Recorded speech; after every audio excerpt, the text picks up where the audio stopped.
Okay, people, next up we got courtesy of Jose_K, some sales figures for essentially the rise and fall of both these two titles. They're both Hiro Mashima titles at that. His latest work, his latest serialization, Eden's Zero, and the continuation of Fairy Tail 100 Years Quest. I guess let's start off with Eden Zero. That's the first one. It says, Eden Zero manga sales evolution. The anime did not help much, if at all. It helped maintain the series sales a little. I think it's in a stable situation since Volume 9 without big drops, and probably will be there till the end. And yeah, I am gonna lie, with Eden Zero, it's a real big shame that ultimately it didn't blow up. Like, even though a lot of people were really hype off of it, more so of the manga than the anime, but the anime didn't do nearly squat. Like, it started off, for example, with the manga sales we're looking at right now, it started off, the first volume almost did 100k, and then the second volume did over 100k. And I remember when I was seeing these sales, I was like, god damn, like, yo, you're increasing. Normally it's the first volume is great and everything is downhill from there. So for it to actually go a little opposite, and volume 1 did less than 100k and volume 2 did more than 100k, I thought, yo, what is Hiro Mashima doing over there with Eden Zero? You know what I'm saying? He must be really banging out them chapters. But then following volume 2, it was a steady decline, 3, 4, 5,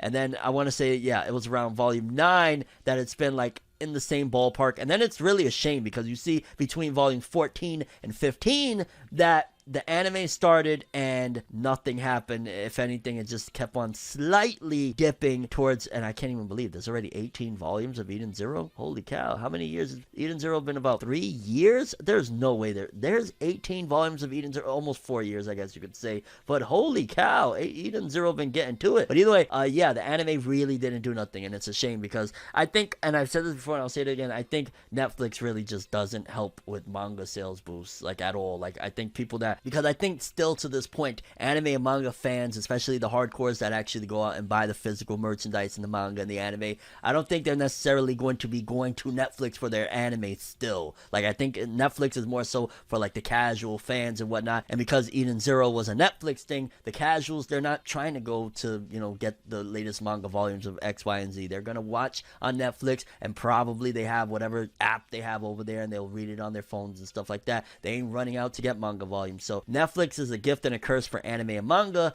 and Eden Zero is just, looking at these sales, is like, wow, the anime literally did nothing. Opposed to, you see something like Jujutsu Kaisen, Demon Slayer, Tokyo Revengers, where the anime starts and it goes whoosh, through the freaking roof. And then we got his other serialization where he's doing the story, and I want to say he has somebody doing the art, Fairy Tail 100 Years Quest. And this Mashima work is doing a little better, but as you can see, the readers have been dropping out since the beginning. And we'll see if the anime can bring some of them back, because obviously there's an anime that's been announced in the works. And this one also, I want to say, yeah, volume 1 did like over 120, volume 2 did still a little over 120, and then by volume 3 it just started to drop, and we don't know since the anime announcement if anything has changed. But yeah, this is another one which, at the end of the day, think about it though, Hiro Mashima still has gotten a bag. If you count both of these series combined, and even if they've been dipping, like alone, both of his series with their first couple volumes did close to 100 and over 100 of Fairy Tail 100 Years Quest and Eden Zero.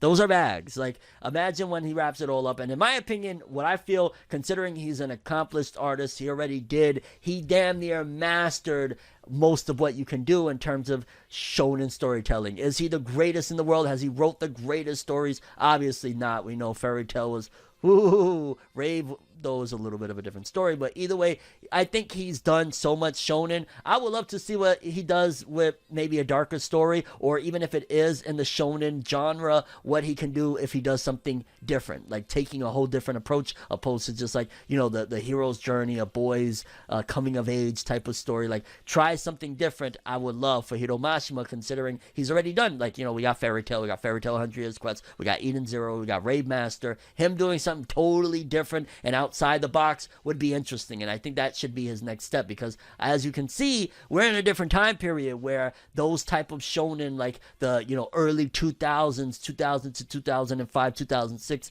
type of shonen storytelling just isn't the go-to anymore. And despite the fact that, I ain't gonna lie, I've been enjoying Eden Zero. I'm almost done with season 2 of the anime. I've been a little bit slow on it, but I'm enjoying it for the most part. It isn't the type of storytelling that is going to explode in 2020 I guess you could say two, 2021, 2022. In this day and age, so to speak, that's not really, the go-to anymore. That's not the most popular type of way because it's just classic shonen. Like, people want outside-the-box things, and I think if Hiro Mashima explored that, we might get something interesting because Rave was the darkest thing he's done, and Rave was, critically acclaimed by a lot of people, minus, I guess, the ending and whatnot. So we gotta wait and see, but yeah, Hiro Mashima, his rise and fall of both of his latest titles, and I don't want to say fall because they're doing what typically you would expect, especially Fairy Tail 100 Years Quest. It's a spin-off series, even though it's basically Fairy Tail. It's literally like if Fairy Tail never ended. But yeah, and Hiro Mashima caught a really nice bag between the both of them. If you add all those sales together,